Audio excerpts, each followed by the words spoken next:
السلام علیکم ورحمۃ اللہ وبرکاتہ۔ الحمد للہ رب العالمین والصلاة والسلام علی سید الانبیاء والمرسلین وعلی آلہ واصحابہ اجمعین ومن تبعہم بإحسان الى یوم الدین، اما بعد۔ قال اللہ تبارک وتعالی فی القرآن المجید والفرقان الحمید: اعوذ باللہ من الشیطان الرجیم، بسم اللہ الرحمن الرحیم۔ فہل ينظرون الا الساعة ان تأتیہم بغتة فقد جاء اشراطها، صدق اللہ العظیم۔ قال اللہ تبارک وتعالی فی شأن حبیبہ صلی اللہ علیہ وسلم: ان اللہ وملائکتہ یصلون علی النبی یا ایہا الذین آمنوا صلوا علیہ وسلموا تسلیما۔ اللہم صلی وسلم وزد وبارک علی حبیبک سیدنا ونبینا ومولانا محمد وعلی آلہ واصحابہ اجمعین۔ عزیزان محترم، اس سے قبل آپ حضرات کے سامنے قیامت کی علامات صغریٰ یعنی چھوٹی چھوٹی علامتیں کیا ہیں وہ بتلائی گئی تھی، اور یہ بھی بتلایا گیا تھا کہ چھوٹی علامتوں کا جو دائرہ ہے، اس کا جو شمار ہے، اس کی جو حد ہے، وہ نبی پاک صلی اللہ علیہ وسلم کی ولادت باسعادت سے امام مہدی کے ظہور تک ہے۔ اس دوران جو واقعات پیش آئیں گے وہ قیامت کی علامات صغریٰ یعنی چھوٹی علامتیں ہوں گی۔ اب رہا آج قیامت کی علامات کبریٰ کا جو ہے نا ذکر کیا جائے گا۔ تو قیامت کی علامات کبریٰ کا جو دائرہ کار ہے، اس کا جو پیریڈ ہے، وہ امام مہدی کے ظاہر ہونے سے لے کر پہلی سور کے پھونکے جانے تک ہے۔ اس دوران جو علامات ظاہر ہوں گی وہ علامات کبریٰ یعنی قیامت کی بڑی بڑی علامتیں کہلائیں گی۔ قیامت کی جو بڑی بڑی علامتیں ہوں گی، ان کی شروعات اور ان کا آغاز، اور ان علامتوں میں سب سے پہلی علامت جو ہوگی وہ امام مہدی کا ظہور ہوگا۔ امام مہدی کا ظہور ہوگا۔ مہدی جو ہے نا یہ عربی لفظ ہے، اس کے معنی ہدایت یافتہ کے ہیں۔ تو لفظی اعتبار سے، لغوی اعتبار سے مہدی ہر اس شخص کو کہہ سکتے ہیں جو ہدایت یافتہ ہو،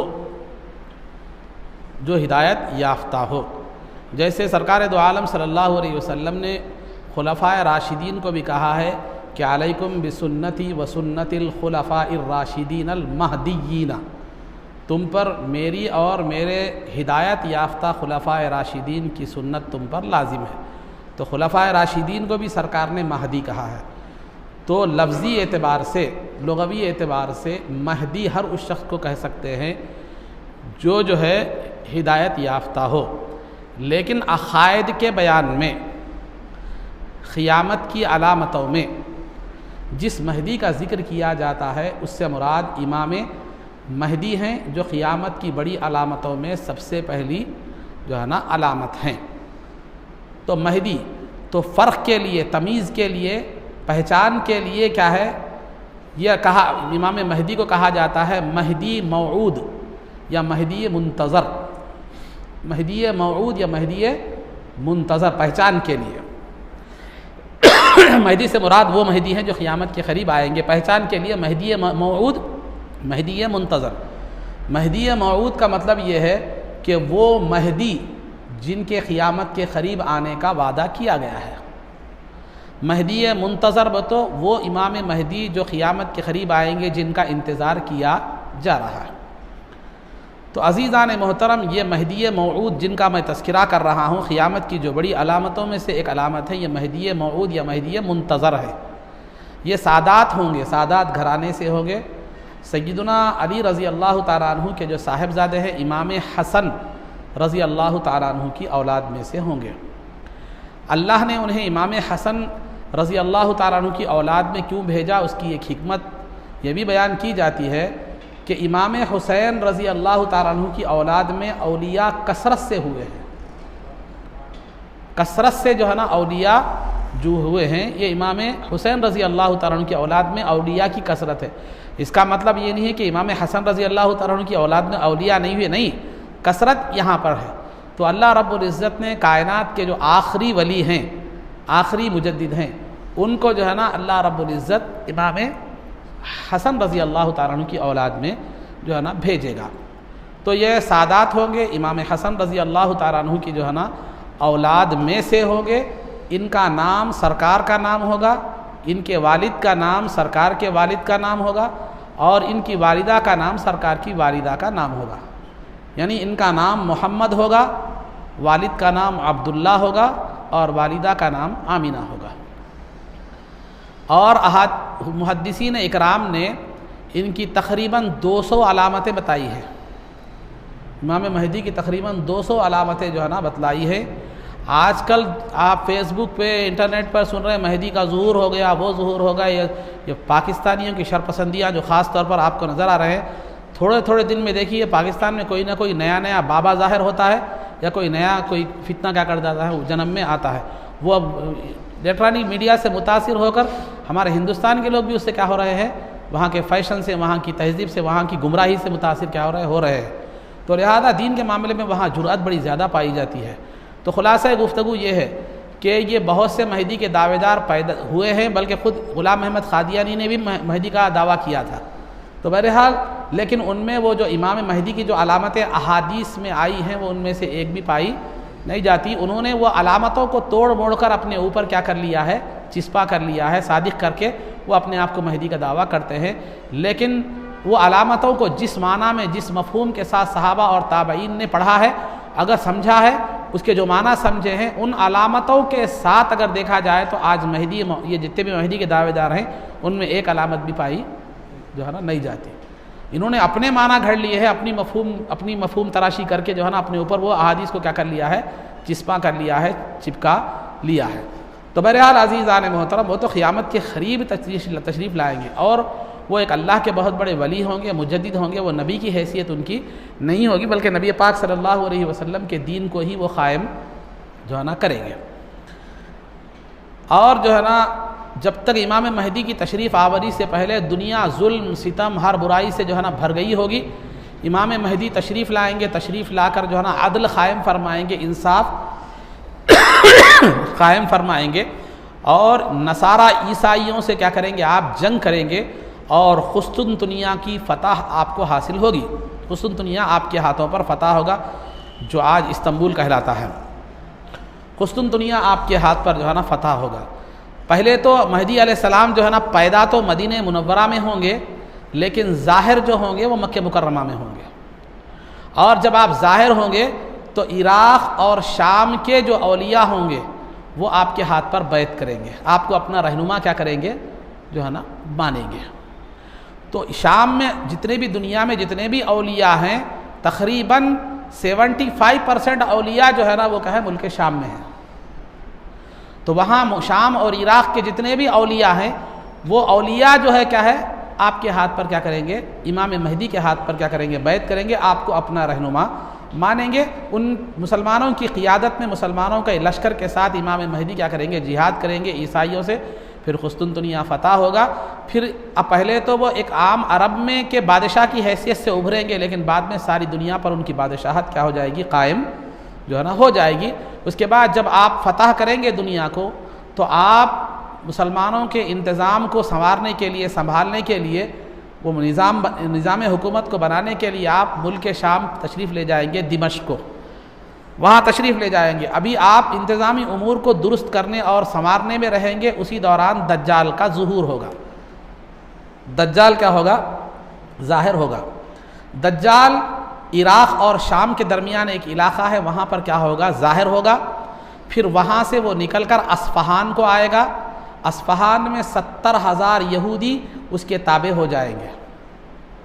وہ قوم یہود سے ہوگا، دجال کی نسل بھی یہودیوں سے ہوگی، قوم یہود سے ہوگا۔ تو 70,000 یہودی جو ہے نا کیا کریں گے، اس کی اتباع کریں گے، اس کا لشکر کیا ہو جائیں گے، بن جو ہے نا جائیں گے۔ اور دجال کی جو علامتیں ہیں وہ بہت سی ہیں، لیکن ایک عام طور پر جو علامت بتلائی گئی ہے، ایک تو یہ ہے کہ وہ کانا ہوگا، یعنی اس کی ایک آنکھ نہیں ہوگی بلکہ 2 آنکھیں ہوں گی، ان میں سے ایک آنکھ کانی ہوگی یعنی کنڈا ہوگا. کنڈا مطلب انگور کو آپ دبائیں تو کیسے پچک کر باہر آ جاتا ہے، ویسے جو ہے نا انگور پچکے ہوئے انگور کی طرح ایک آنکھ کیا ہوگی اس کی جو ہے نا باہر کی طرف ہوگی. تو یہ دجال، اور اس کے پیشانی پر کاف فا را لکھا ہوا ہوگا یعنی کفر یا کافر کیا ہے معلوم ہے لکھا ہوا ہوگا. تو بہرحال اللہ تعالیٰ لوگوں کی آزمائش کے لیے اسے کچھ قدرت بھی عطا کرے گا. اس کی قدرت یہ ہوگی کہ وہ جو ہے نا ایک بہت بڑا غیر معمولی بڑے گدھے پر سوار ہو کر آئے گا، اور اس کی قدرت جو ہے نا یہ ہوگی کہ وہ آسمان کو حکم دے گا تو بارش برسے گا، اور زمین کو حکم دے گا تو زمین اپنے خزانے اگل دے گی، اور خزانے اس کے پیچھے پیچھے شہد کی مکھیوں کی طرح اس کے پیچھے آ جائیں گے. اور وہ کہے گا دیکھو خدا کیا کرتا ہے، بارش برساتا ہے، میں بھی بارش برسا رہا ہوں، زمین سے وہ نکال رہا ہوں. مردے کو خدا مردے کو زندہ کرتا ہے، لہذا وہ ایک آدمی کو بلائے گا، گردن الگ کر دے گا تو ایک سر جا کر وہاں گرے گا، دھڑ یہاں ہوگا، پھر حکم دے گا تو دونوں جڑ کر آدمی ہنستا ہوا آئے گا. پھر دوبارہ اسی کو قتل کرنے جائے گا تو قتل نہیں کر سکے گا. تو بہرحال عزیزان قتل کر دے گا لیکن پھر دوبارہ زندہ نہیں کر سکے گا. تو عزیزان محترم، تو اس طرح اللہ تعالیٰ ہماری آزمائش کے لیے اسے غیر معمولی قوتیں عطا کرے گا. تو وہ یہودی لشکر کو لے کر دنیا میں فساد کرتے ہوئے، جنگ کرتے ہوئے، مسلمانوں کا قتل عام کرتے ہوئے کیا کرے گا، پھرے گا. پھرتے پھرتے وہ کیا کرے گا، مکہ مکرمہ کو بھی آئے گا. مکے میں داخل ہونا چاہے گا لیکن وہاں اطراف فرشتوں کا پہرا ہوگا، وہ داخل نہیں ہو سکے گا. پھر اس کے بعد مدینہ منورہ کو آئے گا، وہاں پر بھی جو ہے نا وہ داخل ہونے کی کوشش کرے گا لیکن وہاں پر بھی فرشتوں کا پہرا ہوگا، وہ داخل نہیں ہوگا. اس کے اندر واقعات بہت تفصیلی ہیں لیکن خلاصہ تاکہ آپ کے ذہن میں ایک خاکہ جم جائے وہ بیان کر رہا ہوں، ورنہ احادیث میں اس کی تفصیلات بہت ہیں. میں آپ کو بالکل میں سمجھ رہا ہوں 10-15% میں آپ کو بیان کر رہا ہوں تاکہ آپ کو ایک خاکہ ایک ذہن میں کیا ہو جائے، بیٹھ جائے اس کے تعلق سے. پھر اس کے بعد وہ کرتے کرتے کرتے کرتے لڑتے لڑتے کیا کرے گا، پھر اس کے بعد وہ کیا ہوگا، ملک شام کو آ جائے گا جہاں مہدی علیہ السلام موجود ہوں گے. جب وہ ملک شام کو آ جائے گا تو اس وقت اللہ رب العزت عیسیٰ علیہ السلام کو دنیا میں بھیجے گا. عیسیٰ علیہ السلام جب دنیا میں آئیں گے تو وہ آئیں گے تو ان کے جسم پر 2 چادریں ہوں گی، 2 چادریں ہوں گی، اور 2 فرشتوں پر کے کاندھوں پر آپ ہاتھ رکھ کر آسمان سے کیا کریں گے، اتریں گے. آپ کے بالوں سے پانی ٹپک رہا ہوگا اور آپ سانس لیں گے تو آپ کی سانس میں وہ تاثیر ہوگی کہ وہ سانس جہاں تک پہنچے گی کافر وہاں تک مر جائیں گے. تو دمشق جو علاقہ ہے ملک شام کا، وہاں کی جامع مسجد کے مشرق میں ایسٹ میں جو مینار ہے وہاں پر کیا کریں گے، عیسیٰ علیہ السلام اتریں گے صبح کی نماز کے وقت، اور اتر کر حضرت مہدی علیہ السلام کی امامت میں فجر کی نماز ادا فرمائیں گے. تو عیسیٰ علیہ السلام جو ہے، عیسیٰ علیہ السلام جب اتریں گے نماز ادا فرمائیں گے تو عیسیٰ علیہ السلام تو نبی ہوں گے، اللہ تعالیٰ ان کی نبوت کو ختم نہیں کرے گا، نبی تو ہوں گے وہ، لیکن جب سرکار قیامت کے قریب آئیں گے تو نبی کی حیثیت سے نہیں آئیں گے، مجدد کی حیثیت سے اور ایک عادل حکمراں کی حیثیت سے آئیں گے. اور اللہ تعالیٰ انہیں شریعت محمدی کا علم عطا فرمائے گا اور وہ اسی شریعت کو نافذ کریں گے. اب وہ کیسا علم عطا فرمائے گا اس کے بارے میں بہت سی تفصیلات ہیں لیکن میں جانا نہیں چاہ رہا ہوں اس میں. ایک تفصیل میں ذوق کے حساب سے، اپنے ذوق کے حساب سے بتلاتا چلو. سرکار دو عالم صلی اللہ علیہ وسلم کے روحانی فیض سے انہیں شریعت حاصل ہو جائے گی، علم شریعت. ایک یہ بھی ہے قول، 4-5 قول ہے اس بارے میں ایک عام اپنے ذوق کے حساب سے میں وہ قول رکھ رہا ہوں. یہ غلط نہیں ہے، قول ہے یہ بھی بزرگوں کا، علماء کا. تو بہرحال تو میرے کو بہت زیادہ اچھا بھی یہ لگا. تو بہرحال عزیزان محترم، میرا اپنا نہیں قول ہے یہ، بالکل مفسرین اور محدثین کا. تو اس کے بعد امام مہدی اور عیسیٰ علیہ السلام دونوں مل کر دجال کا پیچھا کریں گے، اور دجال اور اس کا لشکر یہودیوں سے، اور امام مہدی اور مسلمانوں کا لشکر اور عیسیٰ علیہ السلام سے کیا ہوگا، یہ جنگ ہوگی. جنگ میں جو ہے نا باب اللد ایک بستی کا نام ہے بیت المقدس کی، وہاں پر جو ہے نا عیسیٰ علیہ السلام دجال کو کیا کر دیں گے، قتل کر دیں گے، اور مسلمان یہودیوں کو کیا کر دیں گے، قتل کر دیں گے. اور یہ وہی وقت غالباً ہوگا جب یہودی کیا کریں گے، مسلمانوں سے بچنے کے لیے جہاں بھی کسی پتھر کے پیچھے جا کر چھپیں گے تو وہ پتھر کہے گا کہ اے مسلمان یہاں میرے پیچھے یہودی ہے، آ اس کو قتل کر دے، سوائے ایک درخت کے جس کا نام غرقد ہے، وہ غرقد درخت کے پیچھے وہ چھپے گا تو وہ نہیں بتلائے گا. تو بہرحال مسلمان چن چن کر یہودیوں کو ماریں گے، دنیا سے یہودیت کا خاتمہ ہو جائے گا. عیسیٰ علیہ السلام کو جو بھیجا گیا وہ بھیجنے کی کئی حکمتیں ہیں، کئی حکمتیں. ایک سب سے بڑی جو ہے نا حکمت، سب میں بڑی جو حکمت ہے وہ یہ ہے کہ یہودیوں نے عیسیٰ علیہ السلام کے دور میں عیسیٰ علیہ السلام کو ساحر، جادوگر وغیرہ وغیرہ الزام، چونکہ دشمن تھے عیسیٰ علیہ السلام کے، انہوں نے عیسیٰ علیہ السلام کو کیا کر دیا تھا، نعوذ باللہ سولی پر چڑھا دیا تھا، لیکن حقیقت میں انہوں نے عیسیٰ علیہ السلام کو سولی پر نہیں چڑھایا تھا، بلکہ اللہ نے ایک دوسرے شخص کو عیسیٰ علیہ السلام کی شکل و صورت عطا کی تھی، انہوں نے اس کو عیسیٰ علیہ السلام سمجھ کر وہ دیا۔ اللہ نے کیا ہے عیسیٰ علیہ السلام کو آسمان پر اٹھا لیا، جس کا تذکرہ قرآن میں ہے برفعہ اللہ الیہ، اللہ نے عیسیٰ علیہ السلام کو اپنی طرف اٹھا دیا ہے۔ تو لہذا عیسیٰ علیہ السلام کو دنیا میں بھیجنے کی سب سے پہلی جو ہے ایک حکمت یہ بتائی جاتی ہے کہ یہودیوں کا یہ عقیدہ تھا کہ عیسیٰ علیہ السلام کو ہم نے سولی دے دی اور ہم نے جو ہے نا عیسیٰ علیہ السلام کو نعوذ باللہ قتل کر دیا، اور عیسائی بھی وہی مانتے ہیں۔ تو ان کے عقیدے کی اصلاح کے لیے کہ ان کا عقیدہ غلط ہے یہ بتانے کے لیے اللہ رب العزت عیسیٰ علیہ السلام کو زمین پر کیا کرے گا، اتارے گا، کہ عیسیٰ کو نہ مارا گیا نہ سولی دیے گئے علیہ السلام، بلکہ وہ اللہ نے انہیں زندہ اٹھایا تھا، جو ہمارا عقیدہ ہے۔ اور دوسری وجہ یہ ہے کہ انسان کی موت اور انسان کے دفن کے لیے، انسان کی موت اور انسان کے دفن کے لیے جو مقام ہے وہ زمین ہے، آسمان نہیں ہے۔ تو اسی لیے چونکہ عیسیٰ علیہ السلام کو زندہ کیا گیا تھا، اٹھایا گیا تھا، تو ہر انسان کو موت کا مزہ چکھنا ہے، تو اللہ رب العزت اس حکمت کو، اس جو ہے نا قاعدے کو پورا کرنے کے لیے عیسیٰ علیہ السلام کو کیا کرے گا، دنیا میں اتارے گا۔ تو عیسیٰ علیہ السلام کیا کریں گے، دنیا میں دجال کو ختم کریں گے، یہودیوں کو ختم کریں گے، اس کے بعد یاجوج ماجوج آئیں گے، اس کا تذکرہ آپ کو آگے جو ہے نا ملے گا۔ سب ہونے کے بعد عیسیٰ علیہ السلام کیا کریں گے، مدینہ حج کے لیے جائیں گے، حج کریں گے، سرکار کی زیارت کریں گے، سرکار کی زیارت کے جو تشریف لے جائیں گے، اس کے بعد وہاں ان کا وصال ہو جائے گا، اور وہیں پر سرکار کے پہلو میں انہیں کیا کیا جائے گا، دفن کیا جائے گا۔ اور تفصیلی واقعات اور تھوڑے باقی جو بقیں وہ آگے آپ کو آئیں گے۔ تو تین چیزیں آپ کو بیان کی گئیں، مسیح یعنی مہدی علیہ السلام کا ظاہر ہونا، اور دجال کا آنا، اور پھر عیسیٰ علیہ السلام کا نازل ہونا اور اس کو قتل کرنا۔ یہ تمام چیزیں جو ہے نا احادیث متواترہ سے ثابت ہے، اجماع امت سے ثابت ہیں۔ ان کے برحق ہونے پر، ان کے یقینی ہونے پر اور ان کے صحیح ہونے پر ایمان رکھنا ایک مسلمان کے لیے ضروری ہے۔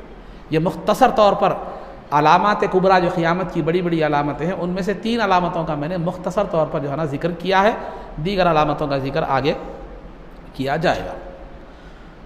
اب رہا دوسری بات، سیرت میں آپ حضرات کے سامنے یہ بات بتلائی گئی تھی کہ سرکار دو عالم صلی اللہ علیہ وسلم مدینہ منورہ تشریف لائے اور ابو ایوب انصاری رضی اللہ تعالیٰ عنہ کے گھر میں آپ نے قیام فرمایا۔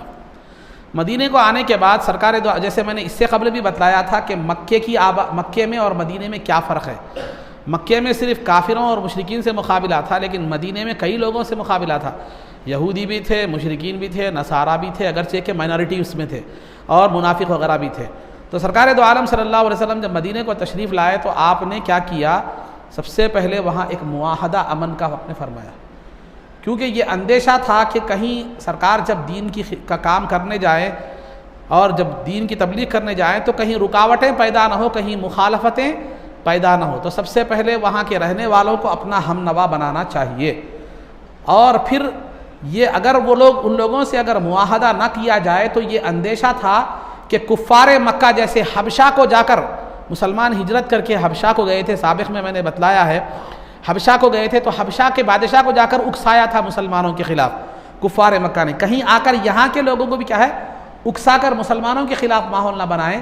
اسی لیے سرکار نے آپس میں امن کا معاہدہ کیا۔ وہاں یہود و نصارہ جتنے بھی لوگ تھے، یہودی مالدار تھے، بڑے مالدار تھے، اور جو ہے نا بڑے ان کے بڑے بڑے قلعے تھے، سود دے کر وہ بہت پیسے حاصل مالدار بن گئے تھے، مضبوط تھے، اگرچہ کہ قبیلہ اوس اور خزرج یہ مشرکین کے بڑے بڑے قبیلے تھے، بڑے لوگ تھے، لیکن یہودی ان سے کم تھے، لیکن مکاری سے ان دونوں کے درمیان، دو قبیلوں کے درمیان ہمیشہ جھگڑا فساد کیا ہے کروایا کرتے تھے، کروا کر انہوں نے ان پر اپنا تسلط قائم کر لیا تھا، ڈیوائڈ اینڈ رول بولے ایسا، تو یہ کا پالیسی انہوں نے جو ہے نا اپنا رکھی تھی۔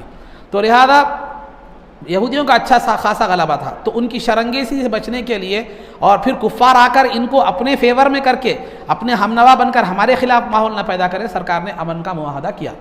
معاہدے میں کیا تھا، تو یہاں دو چیزیں پہلے سے رائج تھی، ایک تو خون بہا اور ایک فدیہ۔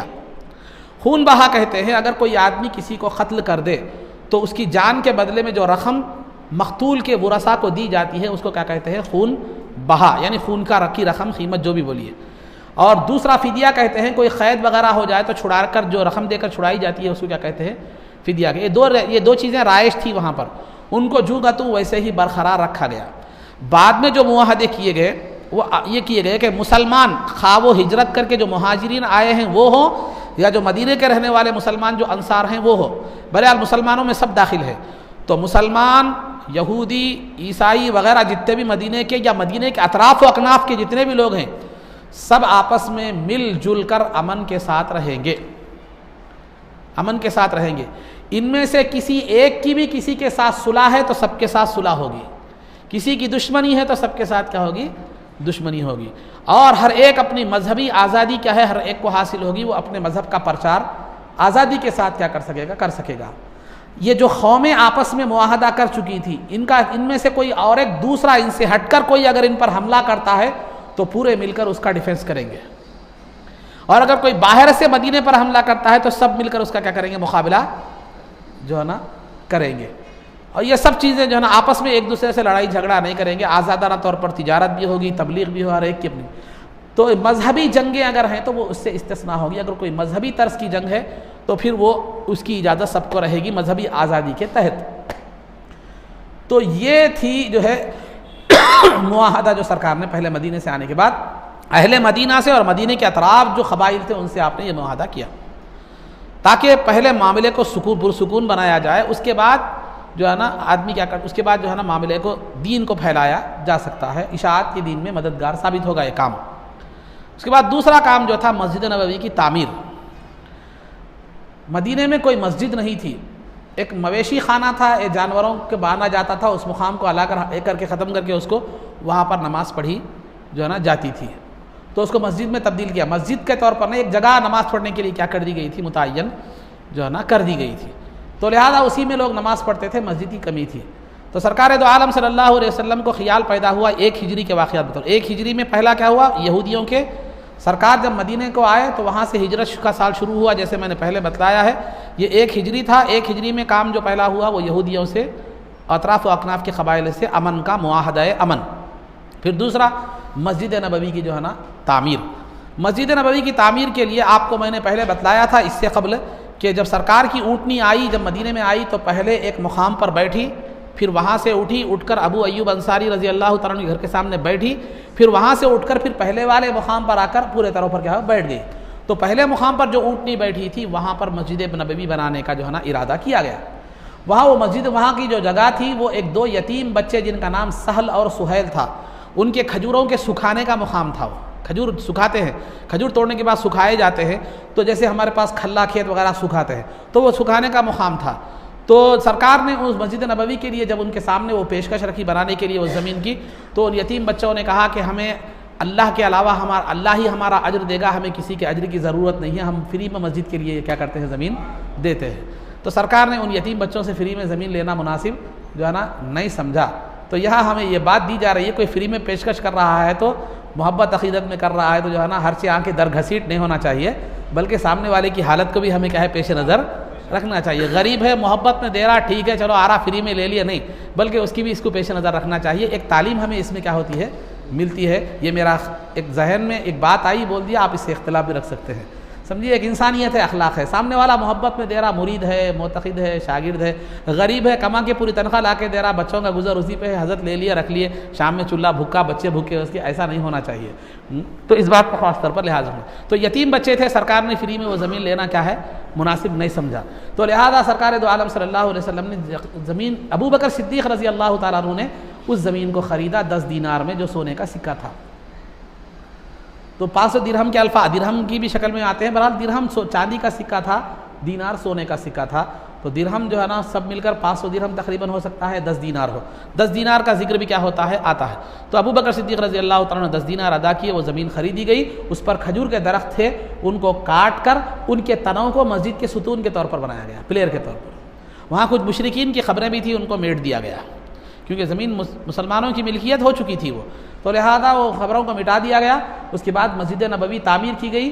وہ مسجد نبوی تک کا جو رقبہ تھا، جو اس کا جو اسکوائر تھا، وہ تقریباً 100 بائی 100 گز تھا، تقریباً تھوڑا کم زیادہ 100 بائی 100 گز تھا۔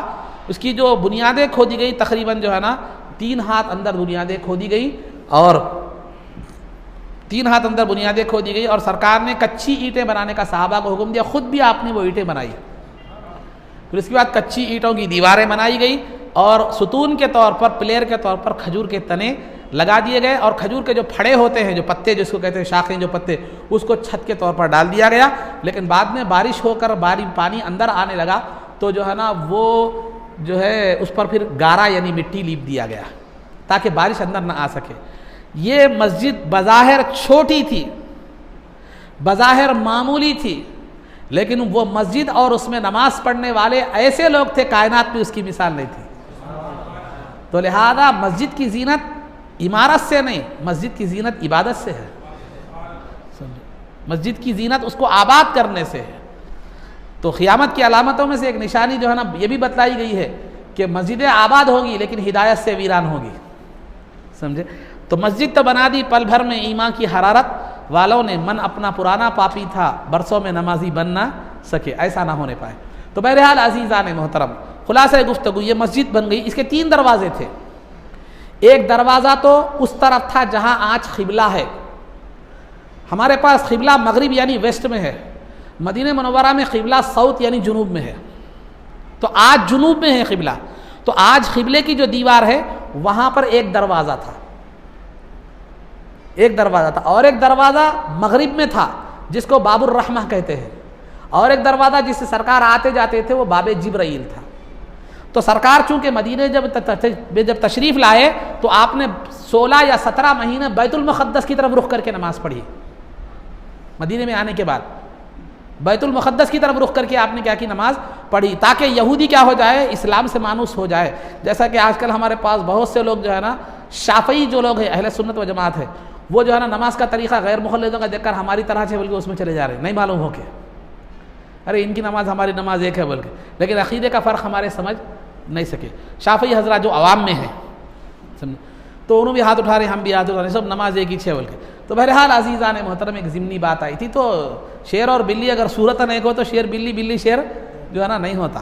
تو بہرحال عزیزان محترم یہ یہودیوں کو قریب لانے کے لیے، یہودیوں کو مانوس کرنے کے لیے، چونکہ یہودیوں کا قبلہ بیت المقدس تھا، تو جو ہے نا سرکار دو عالم صلی اللہ علیہ وسلم نے 16 یا 17 مہینے مدینے میں بیت المقدس کی طرف رخ کر کے نماز پڑھی۔ تو اس وقت قبلہ بیت المقدس کی طرف تھا، جنوب کی طرف نہیں تھا۔ تو جنوب میں چونکہ قبلہ نہیں تھا تو وہاں ایک دروازہ بنا دیا گیا تھا۔ بعد میں جب تحویل قبلہ کا حکم آ گیا، قبلے کو بدلنے کا حکم آ گیا، کعبے کی طرف رخ کرنے کا حکم دیا گیا، تو قبلے کا جو دروازہ تھا وہ کر کے بند کر دیا گیا، اس کے اپوزٹ میں دوسرا دروازہ کھول دیا گیا۔ تو یہ تھی مسجد نبوی کی تعمیر، یہ پہلی تعمیر تھی۔ جب مسجد نبوی کی تعمیر ہوئی تو بعد میں ایک نماز جنازہ کے لیے ایک جگہ متعین کر دی گئی مسجد سے علیحدہ، اور مسلک حنفی میں بھی، امام مالک کے پاس بھی مسئلہ یہی ہے کہ نماز جنازہ بغیر کسی مجبوری کے مسجد میں نہ پڑھائی جائے، مسجد اس کے لیے ایک الگ مقام ہو، یہ بہتر ہے۔ اگر نہیں ہے جب جیسا ہمارے پاس آج وہ ماحول نہیں ہے یا ویسا وہ نہیں ہے تو جو ہے نا کیا ہے وہ ہم کیا ہے مسجد میں ہی پڑھتے ہیں، مسجد میں پڑھتے رہے تو بھی اس بات کا لحاظ رکھے آنگن میں نماز جنازہ کیا کرے ادا کرے، مسجد کے اندر نماز جنازہ ادا جو ہے نا نہ کرے۔ ہاں کوئی بارش ہو رہی ہے کوئی ہے تو پھر مسجد میں ایک مجبوری کی صورت میں ایک الگ بات ہے۔ تو اب جو ہے مسجد نبوی کی تعمیر میں کیا بعد 3 چیزیں بنائی گئی۔ ایک تو اس وقت سرکار دو عالم صلی اللہ علیہ وسلم کی ازواج مطہرات میں 2 ازواج مطہرات تھی، بی بی خدیجہ رضی اللہ تعالیٰ عنہ کا انتقال ہو چکا تھا وہ ہجرت سے پہلے ہی، تو بی بی خدیجہ رضی اللہ تعالیٰ عنہ کے انتقال کے بعد سرکار دو عالم صلی اللہ علیہ وسلم نے سودا بنت زمعہ رضی اللہ تعالیٰ عنہ سے نکاح فرمایا، اس کے بعد جو ہے نا بی بی عائشہ صدیقہ رضی اللہ تعالیٰ عنہ سے نکاح فرمایا۔ تو آپ کے نکاح میں دونوں تھی، وہ مکہ مکرمہ میں تھی ابھی۔ تو مسجد کی تعمیر ہونے کے بعد سرکار نے بازو میں 2 امہات المؤمنین چونکہ موجود تھی، 2 امہات المؤمنین کے حجرے جو ہے بنائے گئے۔ ایک طرف چبوترا بنایا گیا غریب مسلمانوں کے لیے، جس کو اصحاب صفہ کا چبوترا آج بھی کہتے ہیں، صفہ کے معنی عربی میں چبوترے کے ہیں۔ تو وہاں صحابہ اکرام کا وہ جو ہے نا درسگاہ تھی، اشاعت حدیث کا جو ہے نا وہ مقام تھا، دارالحدیث تھا سمجھیے آج کے لحاظ سے۔ تو صحابہ اکرام وہاں پر ان کی اپنی زندگیوں کو سرکار کی حدیث کی اشاعت کے لیے انہوں نے وقف کر دیا تھا، وہی کام ان کا تھا، وہ جو ہے نا رہتے تھے اس صفہ کے مقام پر۔ وہ بھی بڑے ایک جو ہے نا ایمان افروز واقعات ان کے ہیں، لیکن تفصیل کی خاطر میں ذکر نہیں کر رہا ہوں۔ تو بہرحال ایک نماز جنازہ کے لیے الگ الگ جگہ کا انتخاب کیا گیا، اور امہات المومنین کے 2 حجرے فی الوقت بنائے گئے، اور پھر جو ہے نا ایک اصحاب صفہ کا چبوترا جو ہے نا بنایا گیا۔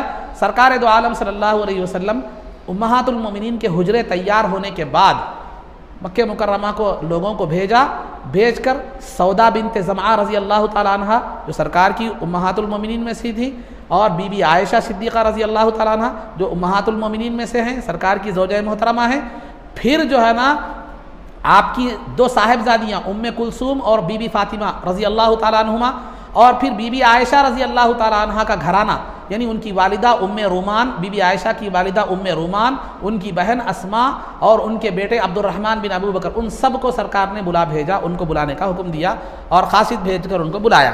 اس کے بعد سرکار دو عالم صلی اللہ علیہ وسلم ابو ایوب انصاری رضی اللہ تعالیٰ عنہ کے مکان سے اپنے جو 2 حجرے تھے ان میں کیا ہوئے، منتقل ہو گئے، شفٹ ہو گئے۔ وہ حجرے کیا تھے؟ کچی اینٹوں کے، کھجور کے پھڑوں کے حجرے تھے، دروازے بھی نہیں تھے، صرف ٹاٹ ڈالے ہوئے تھے۔ حجرے تو معمولی تھے، لیکن جو ہے نا ان کا مقام وہ تھا کہ وہاں وحی الہی کا نزول ہوتا تھا، جبریل امین اس میں تشریف لاتے تھے۔ تو الغرض عزیزان محترم، یہ سرکار کی پہلی تعمیر تھی مسجد نبوی کی۔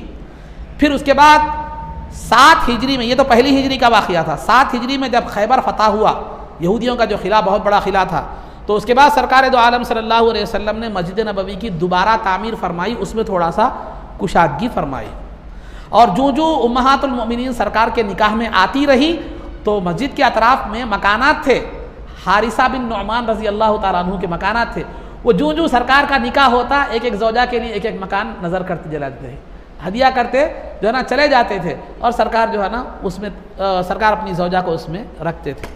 جب 7 ہجری میں خیبر فتح ہوا اور مسجد نبوی کو کشادہ کرنے کی بات آئی، تو بازو میں ایک انصاری صحابی کا جو ہے نا گھر تھا، زمین تھی، تو سرکار نے فرمایا کیا تم اس زمین کو جنت کی زمین کے بدلے میں مسجد نبوی کے لیے دو گے؟ جنت کی زمین کے بدلے میں مسجد نبوی کی جو ہے نا کے لیے دو گے، تو اس کے بدلے میں، اس زمین کے بدلے میں تمہیں جنت کی زمین دوں گا۔ اس سے سرکار کا اختیار معلوم ہوتا ہے جنت پر۔ تو بہرحال عزیزان محترم، تو وہ سرکار، وہ انصاری صحابی بہت غریب تھے، ان کے لیے وہ دینا ممکن نہیں تھا، تو انہوں نے یا رسول معذرت خواہی کی، یا رسول اللہ میں بچے والا ہوں، غریب ہوں، میرے لیے وہ سوائے وہ ایک ذریعہ کچھ بھی نہیں ہے۔ تو یہ بات عثمان غنی رضی اللہ تعالیٰ عنہ کو پہنچی ہے، تو عثمان غنی رضی اللہ تعالیٰ عنہ نے 10,000 درہم وہ انصاری صحابی کو دے کر زمین مسجد نبوی کے لیے وقف کی، اور سرکار سے عرض کیا کہ یا رسول اللہ وہ جو وعدہ ہے جنت کی زمین کا، کیا میرے لیے بھی ہے؟ دیکھیے سرکار کے علم اور اختیارات پر صحابہ بحث نہیں کرتے تھے، یقین کا درجہ تھا، کیا تھا؟ سرکار کو جنت کا اختیار ہے نہیں ہے، یہ ہمارے کمزور ایمان کی دلیلیں ہیں یہ سب۔ اسی وجہ سے علامہ امام شرف الدین بوصری رحمۃ اللہ علیہ قصیدہ بردہ جو سرکار کی بارگاہ میں مقبول قصیدہ ہے، سرکار نے اس کو سماعت فرما کر جھوما بھی خواب میں، تو وہ قصیدے میں فرماتے ہیں دع مدعتہ النصارى بنبیہم واحکم بما شئت مدحا فیہ واحتکم۔ یہود و نصارہ نے اپنے انبیاء کے بارے میں جو عقیدہ رکھا ہے کہ وہ اللہ ہے یا اللہ کے بیٹے ہیں، اس کو چھوڑ کر سرکار کی عظمت کا جو عقیدہ تو رکھنا ہے وہ رکھ لے، وہ تیرے لیے کافی ہے، وہ کم ہے۔ تو سرکار کو خدا یا خدا کا بیٹا بنانا یا شرک کے درجے میں تعظیم کرنا، اس کو چھوڑ کر جو بھی سرکار کے لیے عظمت ہو وہ روا ہے۔ تو الغرض عزیزان محترم، اس کے بعد عثمان غنی رضی اللہ تعالیٰ عنہ سے بھی سرکار نے یہ وعدہ فرمایا۔ تو یہ 7 جو ہے نا 7 ہجری میں دوبارہ سرکار ہی کی زندگی میں مسجد نبوی کی دوبارہ تعمیر ہوئی۔ سرکار کی زندگی کے بعد جب سیدنا ابو بکر صدیق رضی اللہ تعالیٰ عنہ کا دور خلافت آیا، تو ابو بکر صدیق رضی اللہ تعالیٰ عنہ نے اس میں کوئی تبدیلی نہیں فرمائی، کچھ ستون ٹوٹ گئے تھے، آپ نے انہی ستونوں کو دوبارہ نصب فرما دیا، مسجد کی ہیئت وہی رہی۔ عمر فاروق رضی اللہ تعالیٰ عنہ کا دور خلافت آیا تو آپ نے مسجد کو تو کشادہ کر دیا، لیکن تعمیر کا وہ انداز وہی تھا، کھجور کے پھڑلے، کھجور کے ستون، کچی اینٹوں کی دیواریں۔ لیکن عثمان غنی رضی اللہ تعالیٰ کا جب دور خلافت آیا تو آپ نے مسجد کی زمین کو بھی کیا کر دیا، جو ہے نا کشادہ کر دیا، اور بجائے کچی اینٹوں کے آپ نے نقشے والے پتھروں کا جو ہے نا استعمال کیا۔ لیکن اس پرانی طرز کو بعض صحابہ جو ہے نا پسند فرما رہے تھے، خواہش تھی کہ وہی رہے، لیکن عثمان غنی رضی اللہ تعالیٰ نے خطبہ دیا، اس کے بعد وہ اشکالات جو ہے دور ہو گئے، اس کی تفصیلات کرنا مقصود نہیں ہے۔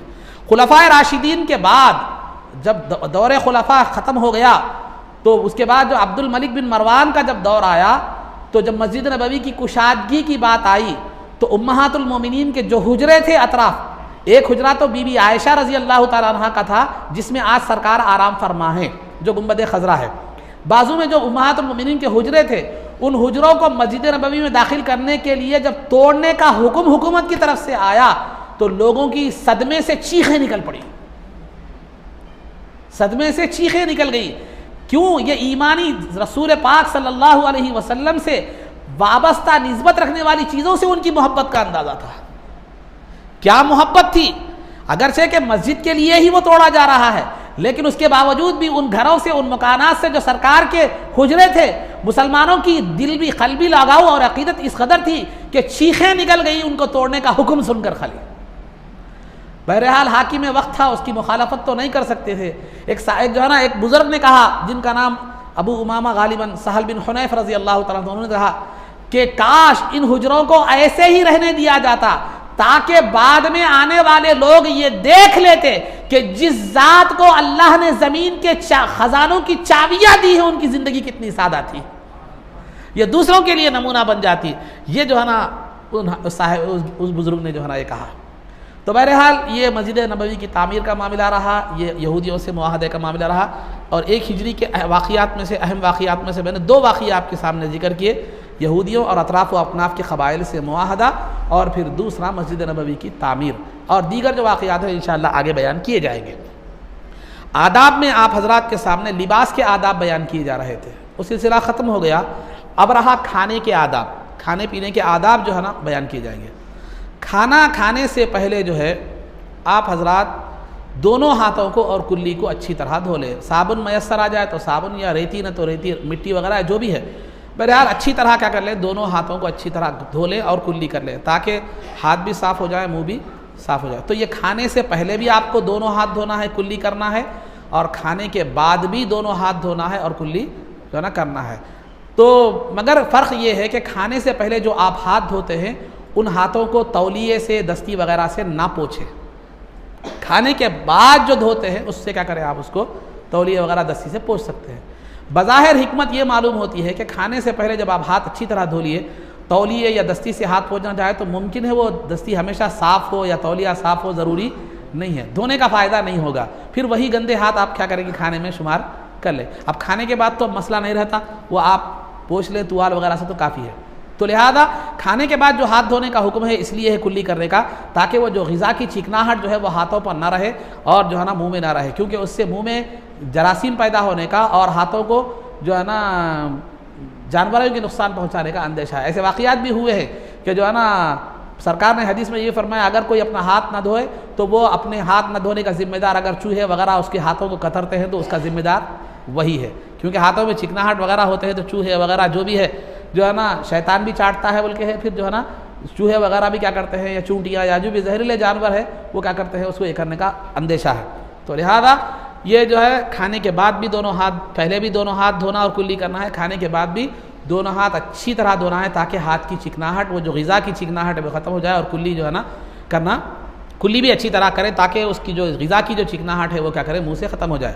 میں یہاں ایک ہمارے پاس جو غلطی عام طور پر دعوتوں میں ہوتی ہے اس کی طرف میں ایک اشارہ کرتا چلوں کہ ہمارے پاس دعوتوں میں عام طور پر ممکن ہے، حسن ظن تو یہ ہے کہ ذہن میں نہیں رہتا عام طور پر، اس وجہ سے یہ ہوتا ہے کہ جو ہے نا ہم لاکھوں کی دعوت کرتے ہیں لیکن ہاتھ دھونے کے لیے چھوٹا صابن نہیں رکھتے.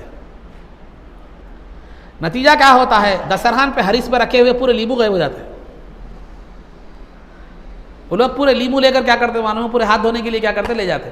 اس سے کما حقہ صفائی بھی نہیں ہوتی اور ایک پھر رزق بھی کیا ہوتا ہے، ضائع چلا جاتا ہے. تو اس بات کی طرف ہم لحاظ رکھیں کہ تھوڑا سا صابن رکھ لیں تو لیمو سے زیادہ صفائی جو ہے نا اس کی ہوتی ہے. ایک بات یہ جو ہماری اس جانب جو ہے ہمیں توجہ دینے کی ضرورت ہے.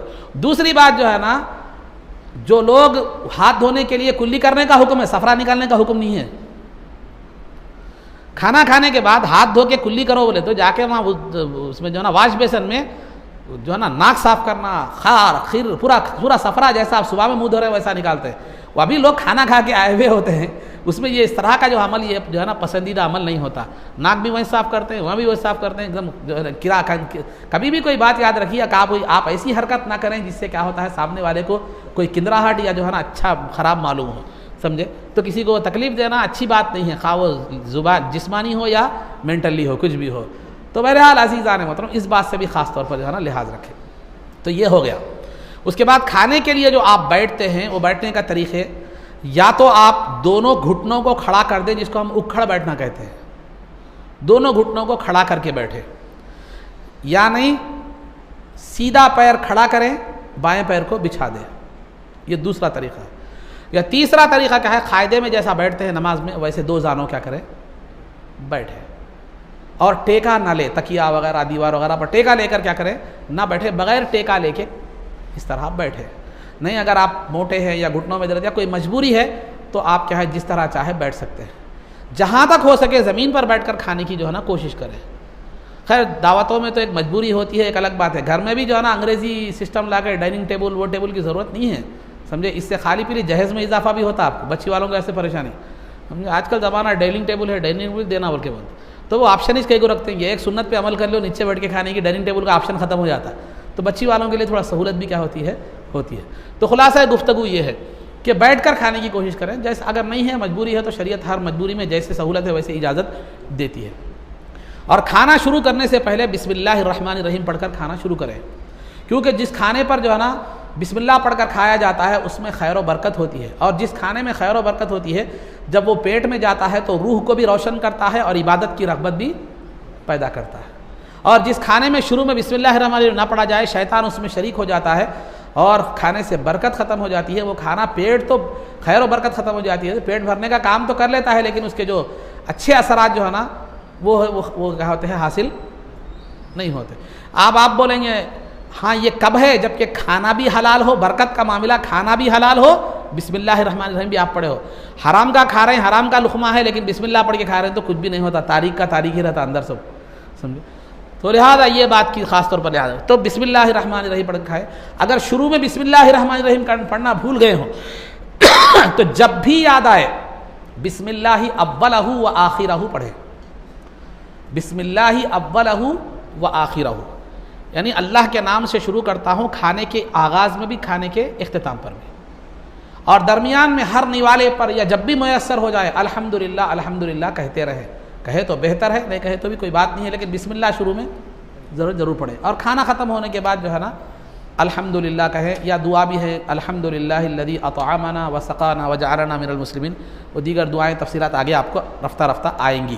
تو بہرحال تو آپ کو کھانے کے آداب میں سے کیا بتلایا گیا، ہاتھ اور دونوں ہاتھ اور کلی کرنا ہے شروع میں اور آخر میں. شروع میں ہاتھ دھو کر پوچھنا نہیں ہے. دوسرا بیٹھنے کے 3 طریقے ہیں، وہ 3 طریقے نہیں آئے تو جو طریقہ آپ آسانی سے کر سکتے ہیں وہ کریں، اختیار کریں. اور اس کے بعد کھانے کے شروع میں بسم اللہ الرحمن الرحیم پڑھنا ہے.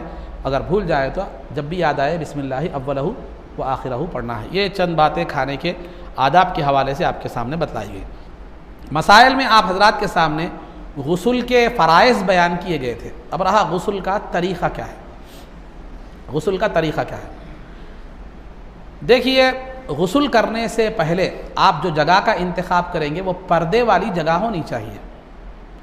یعنی ایسی جگہ کا انتخاب کریں جہاں لوگ کیا کرتے ہوں، نہ دیکھتے ہوں، کسی کی نظر نہ پڑتی ہو. خیر آج کل تو حمام وغیرہ ہیں، لیکن اگر آپ کہیں باہر جائیں تو یہ چیز کیا ہوتی ہے آپ کو ضرورت ہے. یا بولی وغیرہ میں جائیں، تالاب وغیرہ میں تیرنے کے لیے جائیں تو یہ چیز ہوتی ہے. تو اگر آپ باہر یا ایسے مقام پر نہا رہے ہیں جہاں لوگوں کی نظر پڑتی ہے تو آپ اپنے جسم کو ناف سے لے کر گھٹنوں کے نیچے تک کیا کر لیجئے، ڈھانک لیجئے. لنگی سے ہو، تہبند سے، کچھ بھی ہو، یا پائجامہ یا جو ہے نا جو بھی ہے اس حد تک سلا لیں کہ جو ہے نا گھٹنوں کے نیچے تک جو ہے نا وہ آ جائے، تیراکی کا لباس وغیرہ. کیونکہ یہ دکھانا حرام ہے. ناف سے لے کے گھٹنوں کے نیچے تک کا حصہ جو ہے اس میں سے کوئی بھی حصہ دکھانا یہ کیا ہے، خواہ وہ سامنے کا ہو یا پیچھے کا ہو، حرام ہے. تو لہذا پانی نہاتے وقت جو ہے نا اگر کسی کی نظر پڑتی ہے تو آپ اس بات کا اہتمام کریں کہ ناف سے لے کر گھٹنوں کے نیچے تک کا حصہ کیا کر لیں، آپ چھپا لیں. اور دوسرا جو ہے نا اگر حمام میں نہا رہے ہیں، بند کمرے میں نہا رہے ہیں، اگر آپ کو جو ہے نا کوئی بھی دیکھنے کا امکان جو ہے نا نہیں ہے تو ویسی صورت میں آپ کیا کریں، برہنہ بھی نہا سکتے ہیں، ڈرائر پر بھی نہا سکتے ہیں. لیکن 2 چیزیں خیال رکھنا ہے. اگر ویسا ڈرائر پر وغیرہ نہا رہے ہیں تو بیٹھ کر نہائیں، کھڑے ہو کر نہ نہائیں. اور دوسرا قبلے کی طرف رخ نہ کریں، قبلے کی طرف منہ نہ کریں. یہ 2 باتوں کا لحاظ رکھیں. ٹھیک ہے، آپ نے جگہ کا انتخاب کر لیا، حمام میں آپ چلے گئے. جانے کے بعد جو ہے نا آپ غسل کی نیت کریں. پہلے نیت کہتے ہیں اصل دل کے ارادے کو. زبان سے کہہ لیں تو بہتر ہے، نہیں تو دل میں ارادہ ہو تو بھی کافی ہے. کیا ہونا چاہیے آپ کا ارادہ؟ میں پاکی حاصل کرنے کے لیے، پاک ہونے کے لیے، ثواب حاصل کرنے کے لیے غسل کرتا ہوں. عام نیت ہے. اس میں نیت میں بھی کئی شیخیں ہیں باریک باریک. اس میں تفصیلی مسائل میں نہیں جا رہا ہوں، آپ لوگوں کو جو ضرورت ہے وہ بیان کر رہا ہوں. ورنہ فقہا کے اس بارے میں بہت سی باریکیاں ہیں، کون سی نیت معتبر ہے، کون سی نہیں ہے، فلاں فلاں فلاں. تو بہرحال نیت دل کے ارادے کو کہتے ہیں، اور دل میں یہ ارادہ ہو کہ میں پاک ہونے کے لیے، ثواب حاصل کرنے کے لیے کیا کرتا ہوں، غسل کرتا ہوں، یہ دل میں ارادہ ہو تو کافی ہے۔ زبان سے کہیں تو ضرور کہہ رہے تو بہتر ہے، عربی میں کہنا ضروری نہیں ہے، اردو میں بولے تو بھی چل جاتا یہ۔ اس کے بعد جب نیت آپ نے کر لی تو سب سے پہلے اپنے دونوں ہاتھوں کو دھو لے۔ اپنے دونوں ہاتھوں کو دھونے کے بعد اپنی شرمگاہ کو دھوئے۔ شرمگاہ کو گندگی لگی ہوئی ہو یا نہ ہو، دونوں صورتوں میں کیا کر لے آپ، شرمگاہ کو کیا کر لے، دھو لے۔ اس کے بعد اگر جسم پر کہیں اور گندگی لگی ہوئی ہے تو دھو لے، نہ لگی ہوئی ہے تو غسل میں وہ آ جائے گا۔ تو لہذا جب شرمگاہ کو آپ نے دھو لیا یا جسم پر کہیں گندگی تھی اس کو آپ نے دھو لیا تو پھر دوبارہ ہاتھ کو دھو لے، پھر دوبارہ ہاتھ کو دھو لے، وضو شروع کریں، ہاتھ دھوتے ہوئے وضو کو کیا کریں، جو ہے نا شروع کریں۔ وضو شروع کرنے سے پہلے صرف بسم اللہ الرحمن الرحیم پڑھیں، اس کے علاوہ کوئی اور دعا پڑھنے کی ضرورت نہیں ہے، کیونکہ وضو میں ہر عضو کو دھوتے وقت ایک ایک دعا ہے۔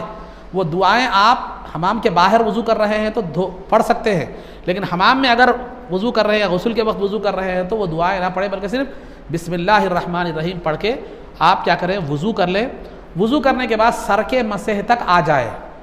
اگر جس مقام پر آپ غسل کر رہے ہیں وہاں پانی جمع رہتا ہے تو وضو میں پیر نہ دھوئیں، بلکہ پورا غسل کر لیں، بعد میں بازو میں ہٹ کر یا باہر آ کر کیا کریں آپ پیر جو ہے نا دھو لیں۔ نہیں اگر آج کل حمام وغیرہ ہے پانی فی الفور چلا جاتا ہے تو آپ اس وضو میں پورا مکمل وضو کر لیں، یعنی مسح کے بعد پیر بھی دھو لیں۔ وضو ہو گیا آپ کا۔ پہلے آپ نے جو ہے نا نیت کی، اس کے بعد شرمگاہ کو دھویا، پھر ہاتھ دھوئے، وضو کیے، اس کے بعد کیا کرنا ہے آپ کو، سر جو ہے نا سر کے بالوں میں اچھی طرح پانی پہنچانا ہے۔ یعنی مطلب یہ ہے کہ پہلے کیا کریں، پانی ڈال کر سر کے بالوں میں اس طرح خلال کریں، 3 مرتبہ اس طرح خلال کریں سیدھی جانب رائٹ سائڈ۔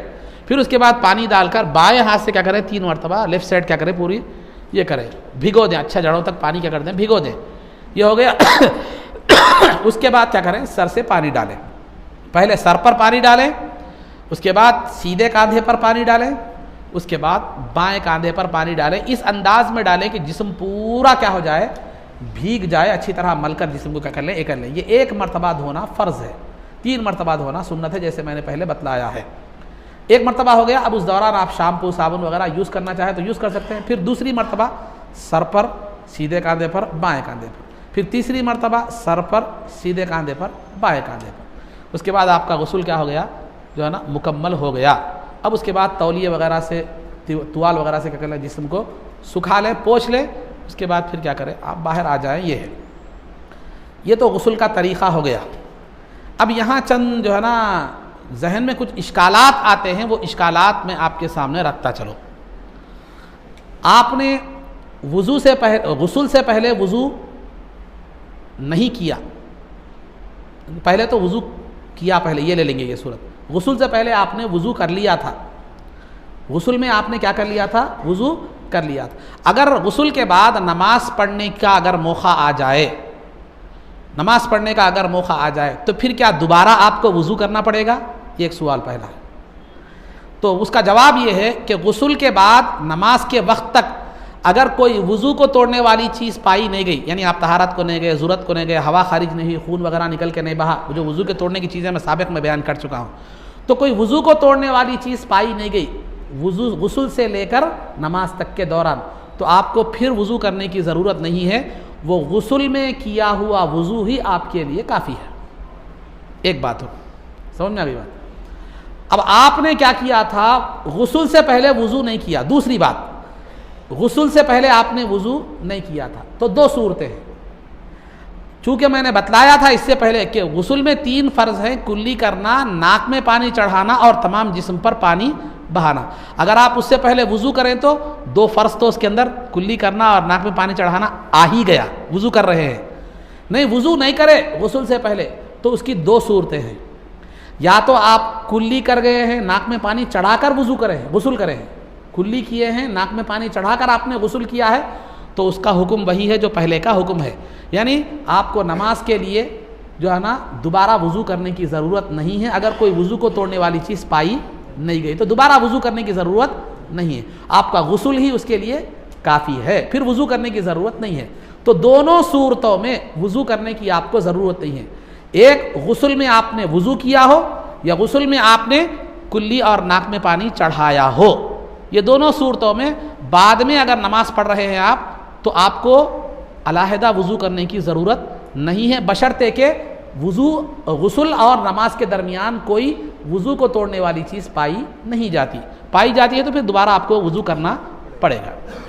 تیسری صورت جو ہے وہ آپ نے آیا جلدی آ گئے، خالی پانی ڈال لیا، جسم پر نہا لیا، ختم، کلی بھی کرے نہیں، ناک میں پانی بھی نہیں چڑھائے، کلی ناک میں پانی نہیں چڑھائے آپ غسل میں، ڈائریکٹ کیا کر لیے معلوم ہے؟ وضو، یہ غسل کر لیے۔ غسل کرنے کے بعد یاد آیا آپ کو کہ میں کلی نہیں کرا، ناک میں پانی نہیں چڑھایا، خواہ حمام میں یاد آئے، حمام کے بعد یاد آ جائے، یا جو ہے نا کپڑے پہننے کے بعد یاد آ جائے، بعد میں یاد آیا کہ میں صرف جسم دھویا، کلی اور ناک میں پانی میں نہیں چڑھایا، تو آپ اس وقت کیا کریں معلوم؟ فی الفور اسی وقت پھر دوبارہ آپ کو غسل کرنے کی ضرورت نہیں ہے، کلی کر لے، اچھے غرغرے کے ساتھ ناک میں پانی چڑھا لے، غرغرے کے ساتھ کلی کرنا چاہیے، ناک میں پانی چڑھانا چاہیے بانسے تک، یہ ناک نرم، اس سے پہلے میں بتا چکا ہوں، تو جو ہے نا غرغرہ کر لیں، کلی کر لیں، ناک میں پانی چڑھا لیں، یہ کافی ہے، ایک صورت ہوگی۔ چوتھی صورت، آپ نے غسل میں جو ہے نا کلی اور ناک میں پانی نہیں چڑھایا تھا اور پھر بعد میں بھی یاد نہیں آیا، آپ نماز بھی پڑھ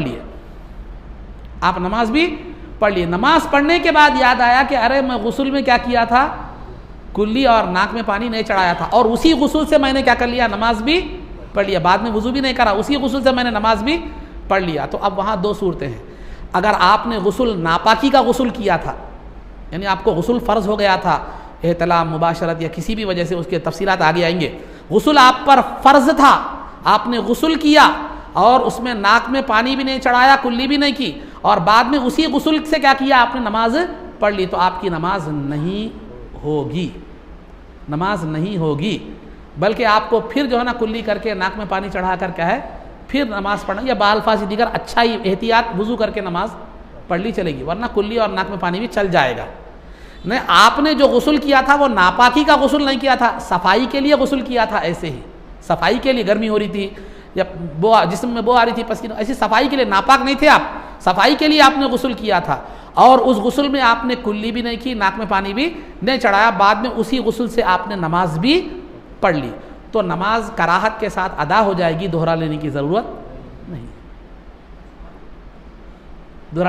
نہیں ہے، بعد میں آپ کلی کر لیں، ناک میں پانی چڑھا لیں یا وضو کر لیں، کافی ہے۔ تو یہ چند صورتیں غسل کی۔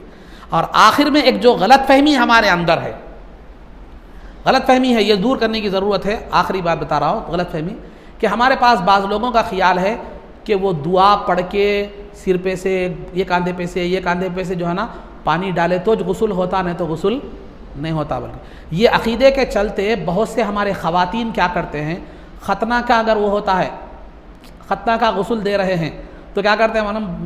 استاد ماں کے پاس بھیجتے ہیں، بچے ختنہ کی دعا کا غسل پڑھ کے دیو بول کے، یا کوئی عورت جو ہے نا ایام سے پاک ہو گئی ہے، یا نفاس جو بچے کی ولادت کے بعد جو ایام آتے ہیں اس سے پاک ہو گئی، غسل کی دعا پڑھ کے دیو بول کے لاتے ہیں، یہ سب چیزیں کچھ بھی ضرورت اس کی نہیں ہے، کلی کر لیے، ناک میں پانی چڑھا لیے، آپ جو ہے نا جسم پورا آپ کا بھیگ گیا تو آپ کا غسل ہو گیا، یہ سب چیزیں ذہن میں رکھنے کی ضرورت نہیں، خاص طور پہ ویسا کرے تو دعا پڑھ کے سر پہ سے ادھر سے ڈال لیے تو غسل ہوتا، نہیں تو نہیں، ایسی بات نہیں ہے، بلکہ انتہا تو یہ بتلاتا چلو، کوئل ساگر گئے تھے پکنک کو، آپ کو غسل کی ضرورت تھی، کوئل ساگر گئے تھے پکنک کو، کٹے پہ سے جا رہے تھے، تالاب میں گر گئے، پانی بھی پی لیے، ناک میں پانی بھی چلے گیا، جسم بھی بھیگ گیا، آپ کا غسل ہو گیا، غسل ہو گیا۔ نہیں، باہر جا رہے تھے، غسل کی ضرورت تھی، بارش اتنی ہو گئی کہ آپ کا جسم پورا کیا ہو گیا؟ بھیگ گیا، وہاں جا کے گلاس پانی پی لیے، ناک میں پانی چڑھا لیے، ختم ہو گیا، غسل آپ کا ہو گیا۔ تو مسئلہ شریعت میں وسعت اتنی ہے، لیکن ہم جو ہے نا تھوڑی سی غلط فہمیوں کی وجہ سے کیا ہو رہا ہے، بنیادی چیز یاد رکھیے، کلی کرنے میں بھی پانی باہر پھینکنا ضروری ہے، نگلیے تو بھی کلی ہو جاتی، پھینکنا بہتر ہے، ناک میں پانی چڑھانا، تمام جسم پر پانی بہانا، یہ تین شرائط پائے گئے تو تمام چیزیں جو ہے نا مستحب کا درجہ رکھتی ہیں، دعا وغیرہ، طریقہ، وہ یہ طریقہ ہو تو سنت مسنون ہے، بہتر ہے، نہیں بھی ہو تو آپ کا غسل ہو جاتا ہے، یہ تین چیزوں سے ذہن میں رکھیے، باقی تمام چیزیں وہ ایک طریقہ، مخصوص طریقہ، یا ایام کی دعا، ختنہ کی دعا، ختنہ کے غسل کی دعا، عقیقے کی، یہ سب چیزوں کا کچھ بھی یہ نہیں ہے۔ خاص طور پر میری ماں اور بہنیں جو خواتین ہیں، اگر وہ یہ سنتی ہیں تو جو ہے نا اس بات کا خاص طور پر لحاظ رکھے، ہم نے دین کو اپنے لیے تنگ کر دیا ہے، ورنہ اللہ نے دین کو ہماری عین فطرت کے مطابق بنایا ہے، جتنے بھی پریشانیاں پیدا کر لیں وہ ہمارے اپنے جو ہے نا وہ جواں پال لیے سو ہم ہیں، ورنہ شریعت میں جواں نہیں ہے، یہ جواں جو ہے ہم پال لیے سو ہے۔ تو بہرحال تو کوئی بھی کام علماء سے رجوع ہو، معلوم کر لیں آپ جس عالم پہ بھروسہ کرتے ہیں معلوم کر لیں، اور صحیح طور پر کیا کریں وہ کریں۔ عالم سے پوچھیں، مگر کمپاؤنڈروں سے مت پوچھیں، ایک بات ذہن میں رکھیے، ڈاکٹر سے پوچھیے، کمپاؤنڈروں سے نہیں۔ تو بہرحال یہ چند باتیں میں آپ کے سامنے جاؤں، کیونکہ اللہ تعالیٰ خود قرآن میں فرماتا فَاسْأَلُوا أَهْلَ الذِّكْرِ إِن كُنتُمْ لَا تَعْلَمُونَ، اگر تمہیں معلوم نہیں ہے تو اہل علم سے پوچھو، معلوم نہیں ہے تو اہل علم سے پوچھو، اہل جہل سے نہیں، کیونکہ وہ خود نہیں معلوم ہے تو پھر کیا کرے گا، ہم تو ڈوبے ہیں صنم تمہیں بھی لے ڈوبیں گے، وہ معاملہ ہو جائے گا۔ تو بہرحال کبھی بھی شریعت کا کوئی معاملہ ہے کرنے سے پہلے وہ ایک عالم سے مشورہ کریں، عالم کے سامنے بات رکھیں، انشاءاللہ معاملہ بھی صحیح ہوگا اور آپ پریشانیوں سے بھی کیا ہو جائیں گے، غلطیوں سے بچ جائیں گے، اس طرح غیر ضروری پریشانیوں سے بھی کیا کریں گے، آپ بچ جائیں گے۔ تو علماء سے ہماری وابستگی کم ہو گئی اور حقیقی علماء سے وابستگی کم ہو گئی، عالم نما جو لوگ ہیں ہم ان کو عالم سمجھ کر وابستہ اس سے ہو گئے، تو نتیجہ کیا ہو گیا، گمراہ ہو گیا، سمجھے۔ جو ایڈورٹائز جو آتا ہے ڈاکٹر ڈال کے گلے میں، اگر کوئی وہ سفید لباس پہن لیتا ہے گلے میں وہ آلہ ڈال لیتا ہے چیک کرنے کا، تو ہر کوئی ڈاکٹر نہیں ہوتا، علم ہونا اس کے لیے ضروری ہے، ٹھیک ہے۔ تو یہ چند باتیں ہیں آپ حضرات کے سامنے رکھی گئی، چونکہ بانی جامعہ کی کتاب کے درس کا معاملہ بھی تھا، وقت زیادہ ہو گیا جس کی وجہ سے آج میں اس کو کیا کر رہا ہوں، اس کو روک رہا ہوں۔ اللہ رب العزت سے دعا ہے کہ پروردگار عالم جو کچھ بھی کہا گیا اس پر عمل کی توفیق رفیق عطا فرما، عزت و عافیت کی زندگی دے اور ایمان پر ہمارا خاتمہ فرما، رسول پاک صلی اللہ علیہ وسلم کے قدموں میں ہمارا حشر فرما، آپ کی شفاعت عظمیٰ سے ہم کو بہرور فرما، آپ کے دست مبارک سے جام کوثر پینا نصیب فرما، جنت میں آپ کی غلامی معیت اور رفاقت نصیب فرما۔ صلی اللہ تعالی وسلم علی خیر خلقہ سیدنا محمد و آلہ و صحبہ اجمعین برحمتک یا ارحم الراحمین والحمد للہ رب العالمین۔